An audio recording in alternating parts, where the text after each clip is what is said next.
بھارت مقبوضہ کشمیر میں ظلم و جبر کا بازار گرم رکھے ہوئے ہے۔ حالیہ مارکہ حق نے بھارتی غرور کو خاک میں ملا دیا۔ قومی اسمبلی میں بھارت کے غیر قانونی اقدامات کی مذمت کے لیے 2 مذمتی قراردادیں متفقہ طور پر منظور کر لی گئیں۔ قرارداد میں کہا گیا کہ مارکہ حق کی وجہ سے کشمیری بہن بھائیوں کے حوصلے بلند ہوئے۔ بھارت کی جانب سے یک طرفہ اقدامات جموں و کشمیر کی خصوصی حیثیت کو ختم نہیں کر سکتے۔ ایوان کشمیری عوام کی قربانیوں، بہادری اور جرأت کو خراج تحسین پیش کرتا ہے۔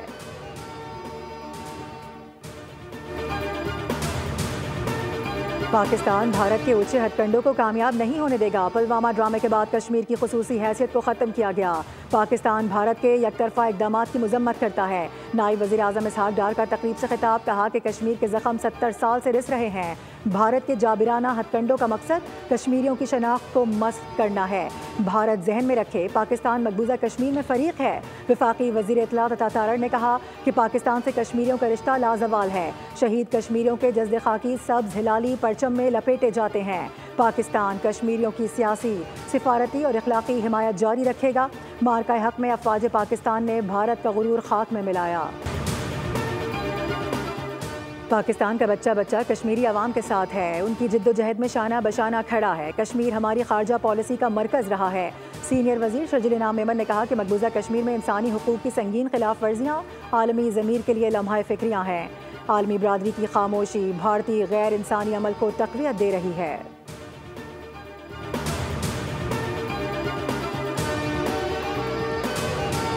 آج کا دن کشمیریوں پر ظلم و جبر کی یاد دلاتا ہے۔ مقبوضہ کشمیر میں بنیادی انسانی حقوق پامال کیے جا رہے ہیں۔ کشمیری عوام صحت و علاج کی سہولیات سے بھی محروم ہے۔ وفاقی وزیر صحت مصطفیٰ کمال کا پیغام، کہا کہ اسپتالوں پر پابندیاں اور ادویات کی قلت انسانی المیہ ہے۔ کشمیریوں کی سیاسی، اخلاقی، سفارتی حمایت جاری رکھیں گے۔ عالمی برادری بھارتی مظالم کا نوٹس لے۔ پاکستان اسٹاک ایکسچینج نے ایک اور سنگ میل عبور کر لیا۔ انڈیکس ملک کی تاریخ کی بلند ترین سطح پر پہنچ گیا۔ ٹریڈنگ کے دوران 100 انڈیکس میں 1000 سے زائد پوائنٹس کا اضافہ ریکارڈ کیا گیا۔ انڈیکس 1,43,120 پوائنٹس پر ٹریڈ ہوا۔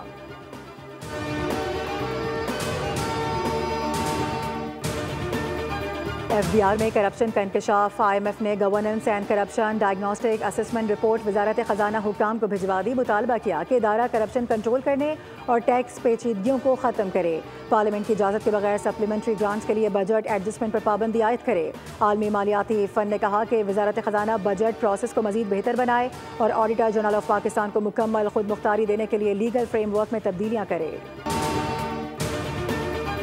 اور سربراہ پاک بحریہ کی ترک نیول فورسز کے ہیڈ کوارٹرز آمد۔ ISPR کے مطابق ایڈمرل نوید اشرف کو ترکی میں اعلیٰ عسکری اعزاز Legion of Merit of the Turk arm forces سے نواز دیا گیا۔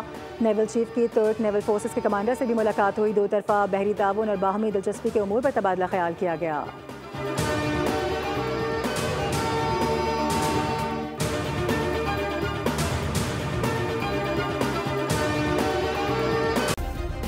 سبسکرائب کریں اور بیل دبائیں تاکہ کوئی خبر رہ نہ جائے۔